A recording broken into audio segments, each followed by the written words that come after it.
to promote religious propaganda and to get people on the Kool-Aid juice of Palladia being the strong force, Palladia being the good, and Vivamancy being evil. She's used as a scapegoat and used as this like example of evil.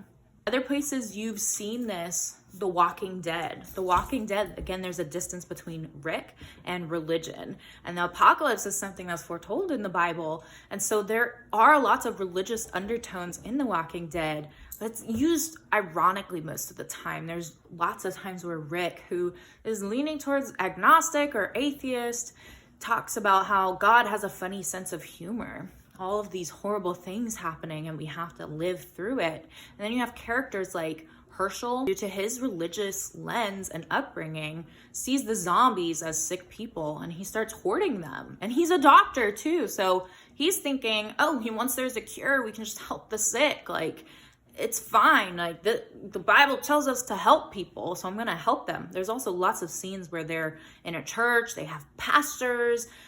So pay attention to the religious characters in a work too. Sometimes it's meant to be an ironic take and to show if this biblical story did come true, would people fall from grace or would they become saviors? Would they become better than who they were? Another place you've seen this is Game of Thrones. Southern gods, the seven, and then you have the northern gods, you have the faceless god, you have all of these different religions at play, and each of the Starks interact with one or more. Before Ned goes down south, other characters are telling him like the North gods, like they can't watch over you in the South. And that's one of the reasons to explain why Ned gets unalive. He wasn't protected by the gods down south. It's like all the gods are true except for the King's Landing gods. You don't really see a lot of them at play. Sometimes I feel like it's a deus ex machina. It's religion comes in, or a god or gods come in at the last minute to save and free the character. You see that a lot with Arya and